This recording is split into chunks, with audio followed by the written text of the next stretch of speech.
सतगुरु जी के अमृत बचन आप पढ़ते हाँ, धन सिरंदा सच्चा पातशाह जिन जग धंधे लाया। सिरजनहार भी परमात्मा है, तो सानू धंधियां दे विच माया की जिहड़ी भज दौड़ है ना, उन्होंने धंधा कहा जाता है। सो इन्हां धंधियां दे विच भी माया की भज दौड़ दे विच भी परमात्मा ने सानू आप ही लाया है। पर सानू चाहिदा तो ये सी कि जिथे आपां माया की भज दौड़ करनी है, उत्थे सानू उस परमेश्वर का नाम भी चेता रखना चाहिदा सी, गुरु के उपदेश नूं भी कमाना चाहिदा सी, गुरु की सिक्ख्या ते भी चलना चाहिदा सी, सिमरन भी करना है, सेवा भी करनी चाहिदी है। पर असीं इन्ने धंधियां दे विच रुझ गए, जिवें सतगुरु जी के बचन आपां पढ़दे हां, धंधा करतियां निहफल जन्म गवाया, सुखदाता मन ना वसाया। ये धंधा करदियां भाव कि दौड़ भज करदियां, ये जिहड़े झंबेले ने ना संसारक, इन्हां दे विच असीं ऐसे फस गए, उलझ गए कि उस परमात्मा नूं ही भुला दिता, जिस परमात्मा ने सानू सारे सुख देने सन, जो सुखां दा दाता है, सुखदाता मन ना वसाया। उस सुखां दे दाते वाहिगुरू नूं असीं मन दे विच नहीं वसाया, जिस करके ये जिहड़ा जन्म है ये बेकार चला गया, निहफल चला गया। धंधा करतियां निहफल जन्म गवाया। सो ये जिहड़ा जीवन है, जे आपां परमेश्वर नूं अपने हिरदे दे विच नहीं वसावांगे, जे धंधा करदियां होइयां बतीत कर देवांगे, तो जीवन बेकार चला जाएगा। तो इस तरह हो रहा है। सतगुर सच्चे पातशाह जी बख्शिश करते हैं कि धंधड़े कुला चित न आवे हेकड़ो। ये जो संसार के धंधे ने ना, महाराज कहंदे ने ये साडे वास्ते घाटे का सौदा हैं। कुला का अर्थ है जिहदे विच कोई लाहा ना होवे, जिहदे विच सानू कोई लाभ प्राप्त ना होवे, जिहदे विच घाटा होवे। आपां संसारिक तौर पर बड़ी सूझबूझ रखते हाँ, हर कोई बंदा अपने आप नूं सियाणा कहंदा है, और बिजनेस दे विच भी सानू पूरी सोझी है। जे असीं जॉब करते हैं उस पासे भी साडा पूरा ध्यान हुंदा है भी किस ढंग दे नाल असीं तरक्की प्राप्त करनी है, प्रमोशन लैनी है। सो एक एक जो नुकता है ना, वो सानू पता है भी किस तरीके दे नाल असीं काम करांगे तो सानू प्रमोशन मिलेगी, किस तरीके दे नाल असीं काम करांगे साडा बिजनेस वधेगा, किस तरीके दे नाल असीं काम करांगे साडी जमीन जायदाद वधेगी, साडे कोल पैसा वधेगा। पर बड़ी ही साडे वास्ते ये घाटे वाली गल है, साडे वास्ते ये बड़ी दुख वाली गल है कि सानू आत्मक जीवन दे अंदर अगे वधन दा रस्ता नहीं पता। सानू ये नहीं पता कि असीं अपने आत्मक जीवन नूं किवें सफल बनाउणा है। ਉਹਦੇ 'ਚ ਸਾਨੂੰ घाटा पै रहा है और दिन ब दिन पै रहा है। अज का जिहड़ा दिन निकलिया है ये दोबारा सानू प्राप्त नहीं होना। 2 फरवरी की ये जिहड़ी डेट 2022 की अज आई है ना, दोबारा साडे जीवन दे विच नहीं आउणी। और अजे कल की गल है, कल की गल ही जापदी है कि असीं नवां साल जिहड़ा सी ना ईसवी सन मनाया, तो जनवरी का महीना 31 दिन किवें लंघ गए सानू पता नहीं लगा। सो ये समा तो जिहड़ा है साडे हत्थों गुजरता जा रहा, निकलता जा रहा है। सतगुरु जी फरमाउंदे भी ने कि भाई सुचेत रहो, बहती जात कदे दृष्ट ना धार। तुसीं कदे ध्यान नाल देखदे नहीं, पर जीवन जिहड़ा है ना बतीत हो रहा है। सो सानू दिन ब दिन घाटा पैंदा जा रहा है जे असीं परमेश्वर दे नाम दे नाल नहीं जुड़े, जे असीं संसारक धंधियां दे विच फस के परमात्मा दा नाम विसार दिता, उस वाहिगुरू नूं परमेश्वर नूं अपने हिरदे दे विच नहीं वसाया, तो महाराज कहंदे ने इस तो वड्डा साडे जीवन दे विच नुकसान कोई नहीं। होर दुनियावी तौर पर जिहड़े नुकसान होंदे ने, घाटे पैंदे ने सानू, वो पूरे हो जांदे ने। कई बारी साडे जीवन दे विच उतराव चढ़ाव आया है, कई बारी वपार दे विच बहुत ज़्यादा मुनाफा होया, कई बारी नुकसान होया।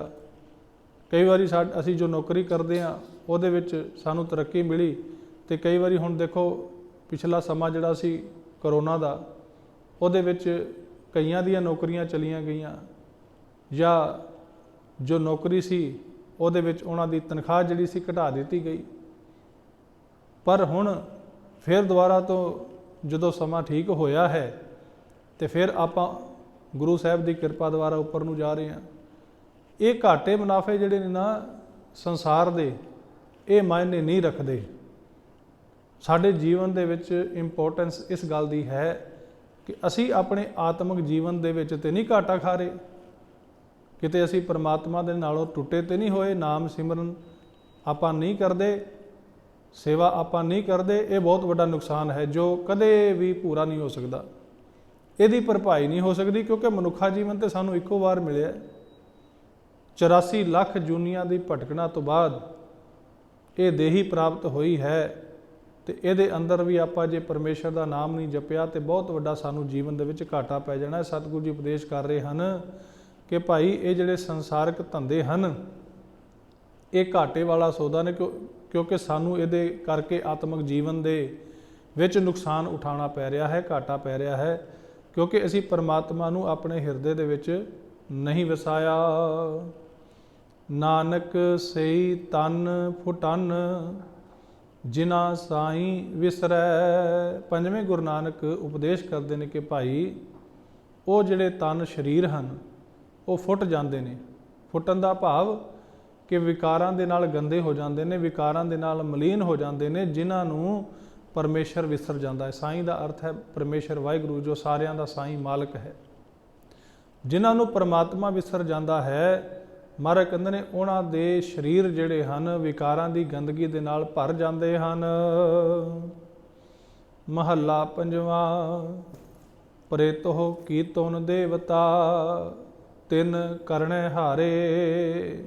ਮਹਾਰਾਜ ਕਹਿੰਦੇ ਨੇ ਉਸ ਪਰਮਾਤਮਾ ਨੇ ਜੋ ਕਰਨਹਾਰ ਹੈ, ਜੋ ਸਾਰੀ ਸ੍ਰਿਸ਼ਟੀ ਨੂੰ ਬਣਾਉਣ ਵਾਲਾ ਹੈ, ਉਸ ਪਰਮਾਤਮਾ ਨੇ ਜਦੋਂ ਕਿਰਪਾ ਕੀਤੀ ਤਾਂ ਜੀਵ ਨੂੰ ਜੋ ਪ੍ਰੇਤ ਸੀ, ਜਿੰਨੇ ਕੰਮ ਵੀ ਆਪਾਂ ਕਰਦੇ ਹਾਂ, ਜਿੰਨਾ ਚਿਰ ਮਾਲਕ ਵਾਹਿਗੁਰੂ ਦੀ ਰਹਿਮਤ ਨਾ ਹੋਵੇ, ਜਿੰਨਾ ਚਿਰ ਗੁਰੂ ਦੀ ਬਖਸ਼ਿਸ਼ ਨਾ ਹੋਵੇ, ਬਿਨ ਪੂਰੇ ਗੁਰਦੇਵ ਫਿਰੈ ਸ਼ੈਤਾਨਿਆ।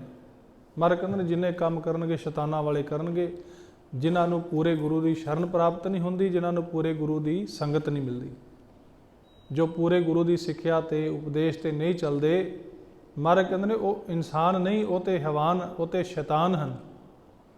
ਤੇ ਪਰਮੇਸ਼ਰ ਦੇ ਨਾਮ ਨੂੰ ਜਿਹਨੇ ਵਿਸਾਰ ਦਿੱਤਾ, ਮਹਾਰਾਜ ਕਹਿੰਦੇ ਨੇ ਉਹ ਭੂਤ ਪ੍ਰੇਤ ਤੋਂ ਘੱਟ ਨਹੀਂ। ਪਰ ਉਸ ਮਾਲਕ ਵਾਹਿਗੁਰੂ ਨੇ ਕਿਰਪਾ ਕੀਤੀ, ਸਤਿਗੁਰੂ ਜੀ ਨੇ ਰਹਿਮਤ ਕੀਤੀ। ਬਲਿਹਾਰੀ ਗੁਰ ਆਪਣੇ ਦਿਉਹਾੜੀ ਸਦਵਾਰ, ਜਿਨ ਮਾਨਸ ਤੇ ਦੇਵਤੇ ਕੀਏ ਕਰਤ ਨਾ ਲਾਗੀ ਵਾਰ।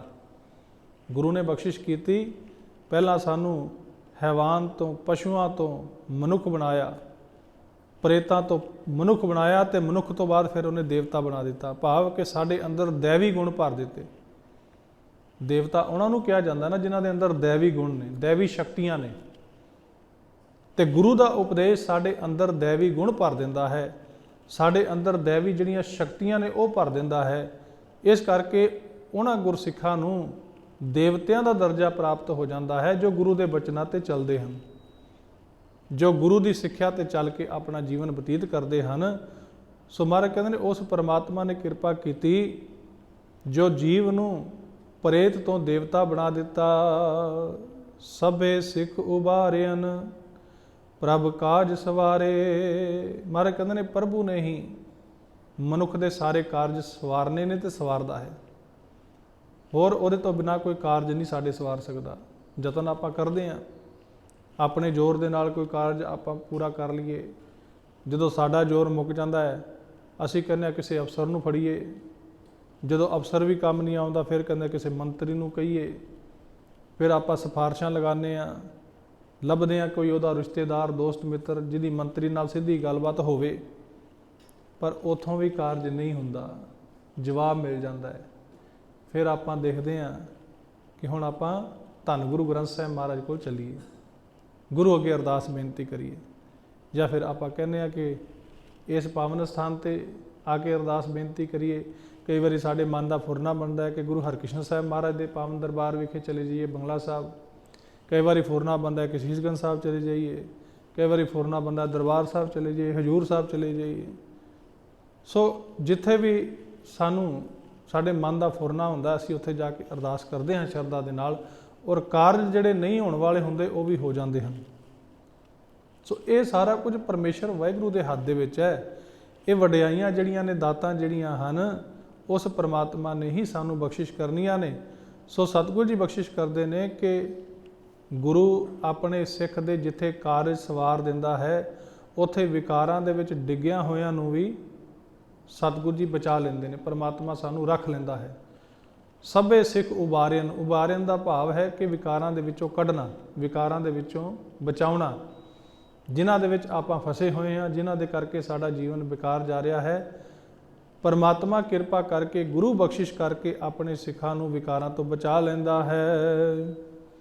ਨਿੰਦਕ ਪਕੜ ਪਛਾੜਿਆਂ ਝੂਠੇ ਦਰਬਾਰੇ, ਉਸ ਪਰਮਾਤਮਾ ਦੇ ਦਰਬਾਰ ਦੇ ਅੰਦਰ ਜਿਹੜੇ ਬੰਦੇ ਝੂਠੇ ਨੇ ਔਰ ਜਿਹੜੇ ਬੰਦੇ ਨਿੰਦਕ ਨੇ। ਝੂਠੇ ਦਾ ਅਰਥ ਜਿਹੜਾ ਝੂਠ ਬੋਲਦਾ ਹੈ। ਦਾਸ ਕਈ ਵਾਰੀ ਬੇਨਤੀ ਕਰਦਾ ਹੈ ਕਿ ਅੱਜ ਦੇਖਦੇ ਹਾਂ ਲੋਕ ਨਾ ਬਿਨਾਂ ਕਿਸੇ ਕਾਰਨ ਤੋਂ ਝੂਠ ਬੋਲੀ ਜਾਂਦੇ ਨੇ। ਸਾਰਾ ਦਿਨ ਹੀ, ਦਿਨ ਚੜ੍ਹਦਾ ਹੈ ਝੂਠ ਬੋਲਣਾ ਸ਼ੁਰੂ ਕਰ ਦਿੰਦੇ, ਰਾਤ ਪੈ ਜਾਂਦੀ ਹੈ ਬਸ ਝੂਠ ਹੀ ਬੋਲੀ ਜਾਂਦੇ ਨੇ। ਨਾ ਉਹਨਾਂ ਨੂੰ ਕੋਈ ਉਹਦੇ ਵਿੱਚ ਕੋਈ ਮਕਸਦ ਵੀ ਨਹੀਂ ਨਜ਼ਰ ਆਉਂਦਾ। ਪੁਰਾਣੇ ਸਮਿਆਂ ਦੇ ਵਿੱਚ ਨਾ ਕੋਈ ਕਾਰਨ ਹੁੰਦਾ ਸੀ ਝੂਠ ਬੋਲਣ ਦਾ। ਕੋਈ ਬੰਦਾ ਝੂਠ ਬੋਲਦਾ ਸੀ ਨਾ, ਉਹਦੇ ਪਿੱਛੇ ਕੋਈ ਨਾ ਕੋਈ ਕਾਰਨ ਹੋਣਾ। ਹਾਲਾਂਕਿ ਝੂਠ ਬੋਲਣਾ ਗਲਤ ਹੈ, ਝੂਠ ਬੋਲਣਾ ਮਾੜੀ ਪ੍ਰਵਿਰਤੀ ਹੈ, ਪਰ ਕਈ ਵਾਰੀ ਜਿਹੜਾ ਝੂਠ ਹੈ ਨਾ ਕਿਸੇ ਨੂੰ ਬਚਾਉਣ ਦੇ ਵਾਸਤੇ ਵੀ ਬੋਲਿਆ ਜਾਂਦਾ ਸੀ, ਤੇ ਜਿਹੜੇ ਸਿਆਣੇ ਮਨੁੱਖ ਸਨ ਉਹ ਵੀ ਬੋਲ ਦਿੰਦੇ ਸਨ। ਅੱਜ ਜਦੋਂ ਆਪਾਂ ਦੇਖਦੇ ਹਾਂ ਇਨਸਾਨ ਜਿਹੜੇ ਨੇ, ਮਨੁੱਖ ਜਿਹੜੇ ਨੇ, ਬਿਨਾਂ ਕਿਸੇ ਕਾਰਨ ਤੋਂ ਝੂਠ ਹੀ ਝੂਠ ਬੋਲੀ ਜਾਂਦੇ ਨੇ। ਮਹਾਰਾਜ ਕਹਿੰਦੇ ਐਸੇ ਜਿਹੜੇ ਝੂਠੇ ਮਨੁੱਖ ਨੇ ਔਰ ਜੋ ਨਿੰਦਿਆ ਕਰਨ ਵਾਲੇ ਇਹ ਸੰਸਾਰ ਦੇ ਵਿੱਚ ਮਨੁੱਖ ਹਨ, ਮਹਾਰਾਜ ਕਹਿੰਦੇ ਨੇ ਉਹਨਾਂ ਨੂੰ ਪਰਮਾਤਮਾ ਦੇ ਦਰਬਾਰ ਦੇ ਵਿੱਚ ਫੜ ਕੇ ਲਿਜਾਇਆ ਜਾਂਦਾ ਹੈ। ਤੇ ਪਛਾੜਿਆਂ ਦਾ ਅਰਥ ਹੈ ਪਟਕਾ ਕੇ ਮਾਰਿਆ ਜਾਂਦਾ ਹੈ। ਜਿਵੇਂ ਧਰਤੀ ਤੇ ਕਿਸੇ ਨੂੰ ਪਟਕਾ ਕੇ ਮਾਰੀਦਾ ਨਾ, ਭਾਵ ਕਿ ਉਹਨਾਂ ਨੂੰ ਆਪਣੇ ਆਉਣ ਵਾਲੇ ਜੀਵਨ ਦੇ ਵਿੱਚ ਜੋ ਨਿੰਦਿਆ ਕੀਤੀ ਹੈ, ਝੂਠ ਬੋਲਿਆ ਹੈ, ਉਹਦਾ ਫਲ ਜਿਹੜਾ ਹੈ ਦੁੱਖਾਂ ਦੇ ਰੂਪ ਦੇ ਵਿੱਚ ਪ੍ਰਾਪਤ ਹੁੰਦਾ ਹੈ। ਨਾਨਕ ਕਾ ਪ੍ਰਭ ਵੱਡਾ ਹੈ, ਆਪ ਕਾਜ ਸਵਾਰੇ। ਸਤਿਗੁਰੂ ਜੀ ਬਖਸ਼ਿਸ਼ ਕਰਦੇ ਹਨ ਕਿ ਨਾਨਕ ਦਾ ਪ੍ਰਭੂ ਬਹੁਤ ਵੱਡਾ ਹੈ, ਵੱਡੇ ਤੋਂ ਵੀ ਵੱਡਾ ਹੈ। ਜਿੰਨਾ ਆਪਾਂ ਕਹਿ ਸਕਦੇ ਹਾਂ, ਸੁਣ ਵੱਡਾ ਆਖੈ ਸਭ ਕੋਏ, ਕੇਵੜ ਵੱਡਾ ਡੀਠਾ ਹੋਏ। ਜਿਹਨੇ ਦਰਸ਼ਨ ਕੀਤੇ ਨੇ ਨਾ ਪਰਮਾਤਮਾ ਦੇ, ਉਹੀ ਜਾਣਦਾ ਹੈ ਕਿ ਪਰਮਾਤਮਾ ਵਡਿਆਈਆਂ ਦੇ ਵਿੱਚ ਕਿੰਨਾ ਵੱਡਾ ਹੈ, ਗੁਣਾਂ ਦੇ ਵਿੱਚ ਕਿੰਨਾ ਵੱਡਾ ਹੈ, ਬਖਸ਼ਿਸ਼ਾਂ ਕਰਨ ਦੇ ਵਿੱਚ ਕਿੰਨਾ ਵੱਡਾ ਹੈ। ਸੋ ਜਿਹਨੇ ਉਹਨੂੰ ਜਾਣ ਲਿਆ ਹੈ, ਸਿਰਫ ਉਹਨੂੰ ਪਤਾ ਹੈ। ਬਾਕੀ ਤੇ ਸਾਡੇ ਵਰਗੇ ਸੁਣ ਸੁਣ ਕੇ ਵੱਡਾ ਆਖੀ ਜਾਂਦੇ ਨੇ। ਪਰਮਾਤਮਾ ਬਾਰੇ ਆਪਾਂ ਸੁਣਦੇ ਹਾਂ ਕਿ ਬਹੁਤ ਵੱਡਾ ਹੈ, ਸਭ ਤੋਂ ਵੱਡਾ ਹੈ, ਸਭ ਤੋਂ ਉੱਚਾ ਹੈ। ਸੋ ਇਸ ਤਰ੍ਹਾਂ ਅਸੀਂ ਕਹਿੰਦੇ ਹਾਂ। ਪਰ ਜਿਨ੍ਹਾਂ ਨੇ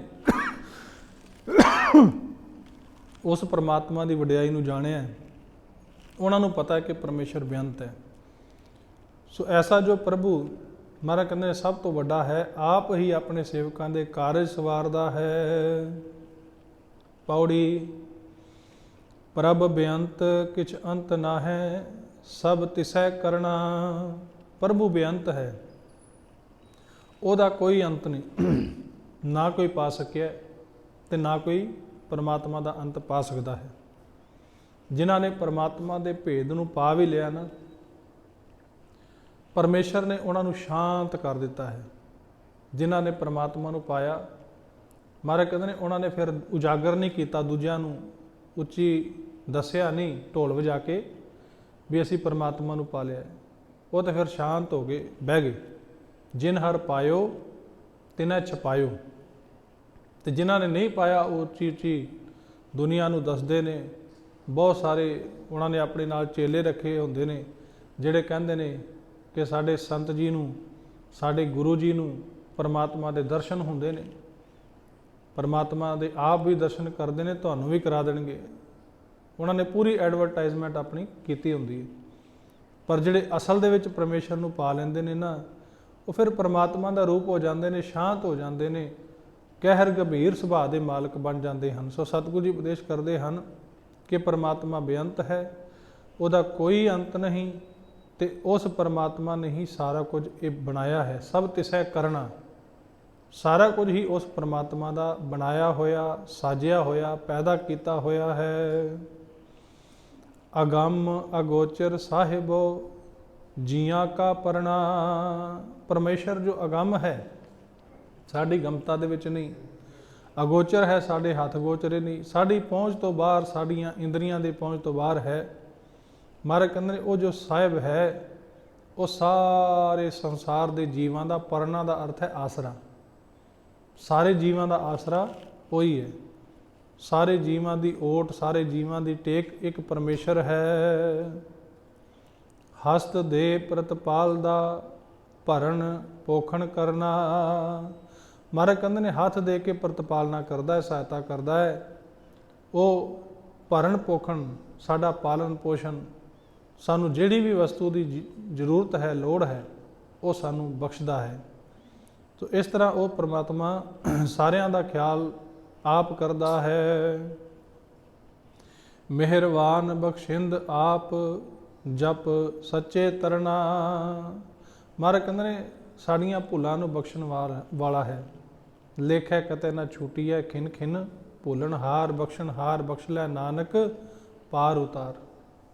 ਅਸੀਂ ਖਤੇ ਬਹੁਤ ਕਮਾਉਂਦੇ, ਅੰਤ ਨਾ ਪਾਰਾਵਾਰ, ਹਰ ਕਿਰਪਾ ਕਰਕੇ ਬਖਸ਼ ਲਿਓ ਹਉ ਪਾਪੀ ਵੱਡ ਗੁਨਹਗਾਰ। ਜਦੋਂ ਅਸੀਂ ਅਰਦਾਸ ਬੇਨਤੀ ਕਰਦੇ ਹਾਂ ਨਾ, ਪਰਮਾਤਮਾ ਫਿਰ ਦਇਆ ਕਰਦਾ ਹੈ। ਉਹਦੇ ਹਿਰਦੇ ਦੇ ਵਿੱਚ ਤਰਸ ਬੜਾ ਹੈ। ਕੋਈ ਉਹਦੇ ਅੱਗੇ ਬੇਨਤੀ ਕਰੇ ਤੇ ਸਹੀ, ਅਰਦਾਸ ਕਰੇ ਤੇ ਸਹੀ, ਉਸੇ ਵੇਲੇ ਉਹ ਆਪਣੇ ਗਲ ਨਾਲ ਲਾ ਲੈਂਦਾ, ਬਖਸ਼ ਦਿੰਦਾ ਹੈ। ਸਾਡੇ ਔਗਣ ਪਤਾ ਨਹੀਂ ਕਿੰਨੀ ਕੁ ਵਾਰੀ ਉਹਨੇ ਬਖਸ਼ੇ ਨੇ। ਇਹ ਗੱਲ ਵੱਖਰੀ ਕਿ ਆਪਾਂ ਫਿਰ ਔਗਣ ਕਰਦੇ ਹਾਂ, ਰਾਤ ਨੂੰ ਕਰਦੇ ਹਾਂ, ਦਿਨੇ ਬਖਸ਼ਾ ਲੈਂਦੇ ਹਾਂ ਤੇ ਰਾਤ ਨੂੰ ਫਿਰ ਦੁਬਾਰਾ। ਭਾਵ ਕਿ ਅਸੀਂ ਬਾਰ-ਬਾਰ ਭੁੱਲਦੇ ਹਾਂ, ਬਾਰ-ਬਾਰ ਔਗਣ ਕਰਦੇ ਹਾਂ, ਔਰ ਉਹ ਬਾਰ-ਬਾਰ ਬਖਸ਼ਦਾ ਵੀ ਹੈ। ਸੋ ਐਸਾ ਉਹ ਪ੍ਰਭੂ ਹੈ। ਮਹਾਰਾਜ ਕਹਿੰਦੇ ਨੇ ਉਸ ਪਰਮੇਸ਼ਰ ਨੇ ਹੀ ਸਾਡੀ ਰੱਖਿਆ ਬਾਰ-ਬਾਰ ਕੀਤੀ ਹੈ। ਉਸ ਪਰਮਾਤਮਾ ਨੇ ਹੀ ਸਾਡਾ ਭਰਨ ਪੋਸ਼ਣ, ਸਾਡੀ ਪਰਵਰਿਸ਼, ਸਾਡੀ ਸੰਭਾਲ ਉਹ ਪਰਮਾਤਮਾ ਕਰਦਾ ਹੈ। ਜੋ ਤੁਧ ਭਾਵੈ ਸੋ ਭਲਾ, ਨਾਨਕ ਦਾਸ ਸਰਣਾ। ਮਹਾਰਾਜ ਕਹਿੰਦੇ ਨੇ, ਹੇ ਪ੍ਰਭੂ, ਜੋ ਤੈਨੂੰ ਭਾਉਂਦਾ ਹੈ ਉਹੀ ਸਾਡੇ ਵਾਸਤੇ ਭਲਾ ਹੈ। ਸਾਡੇ ਜੀਵਾਂ ਦੇ ਵਾਸਤੇ ਉਹੀ ਚੰਗਾ ਹੈ ਜੋ ਤੁਹਾਨੂੰ ਚੰਗਾ ਲੱਗਦਾ ਹੈ। ਜੋ ਤੁਸੀਂ ਸਾਨੂੰ ਦੇਣਾ ਚਾਹੁੰਦੇ ਹੋ ਉਹੀ ਚੰਗਾ ਹੈ। ਜੋ ਸਾਡੇ ਤੋਂ ਕਰਾਉਣਾ ਚਾਹੁੰਦੇ ਹੋ ਉਹੀ ਸਾਡੇ ਵਾਸਤੇ ਚੰਗਾ ਹੈ। ਕਈ ਵਾਰੀ ਆਪਾਂ ਆਪਣਾ ਦਿਮਾਗ ਇਸਤੇਮਾਲ ਕਰਦੇ ਹਾਂ, ਆਪਣੀ ਅਕਲ ਅਸੀਂ ਜ਼ਿਆਦਾ ਇਸਤੇਮਾਲ ਕਰਨ ਲੱਗ ਪੈਂਦੇ ਹਾਂ। ਗੁਰੂ ਦੀ ਮੱਤ ਦੇ ਅਨੁਸਾਰ ਨਹੀਂ ਚੱਲਦੇ, ਪਰਮਾਤਮਾ ਦੀ ਮੱਤ ਦੇ ਅਨੁਸਾਰ ਨਹੀਂ ਚੱਲਦੇ। ਉੱਥੇ ਫਿਰ ਅਸੀਂ ਧੋਖਾ ਖਾਂਦੇ ਹਾਂ। ਉੱਥੇ ਫਿਰ ਸਾਡੇ ਬਣਦੇ ਹੋਏ ਕੰਮ ਵਿਗੜਨੇ ਸ਼ੁਰੂ ਹੋ ਜਾਂਦੇ। ਜਦੋਂ ਅਸੀਂ ਆਪਣੇ ਉੱਤੇ ਭਰੋਸਾ ਕਰਦੇ ਹਾਂ ਨਾ ਬਹੁਤ ਜ਼ਿਆਦਾ, ਜਿਹਨੂੰ ਆਪਾਂ ਸਮੇਂ ਦੀ ਭਾਸ਼ਾ ਦੇ ਵਿੱਚ ਕਹਿ ਲੈਂਦੇ ਵੀ ਓਵਰ ਕੌਨਫੀਡੈਂਸ। ਜਿਹੜਾ ਓਵਰ ਕੌਨਫੀਡੈਂਸ ਹੈ ਨਾ, ਉਹ ਹਮੇਸ਼ਾ ਹੀ ਮਨੁੱਖ ਨੂੰ ਗਿਰਾਉਂਦਾ ਹੈ। ਓਵਰ ਕੌਨਫੀਡੈਂਸ ਦੇ ਕਰਕੇ ਮਨੁੱਖ ਜਿਹੜਾ ਹੈ ਨਾ, ਉਹ ਫੇਲ ਹੁੰਦਾ ਹੈ, ਨਾਕਾਮਯਾਬ ਹੁੰਦਾ ਹੈ। ਕਾਮਯਾਬੀ ਉਹਨਾਂ ਨੂੰ ਮਿਲਦੀ ਹੈ ਜਿਹੜੇ ਭਰੋਸਾ ਕਰਦੇ ਨੇ, ਵਿਸ਼ਵਾਸ ਕਰਦੇ ਨੇ, ਪੂਰਨ ਵਿਸ਼ਵਾਸ ਕਰਦੇ ਨੇ ਆਪਣੇ ਗੁਰੂ ਤੇ ਮਾਲਕ ਵਾਹਿਗੁਰੂ ਤੇ।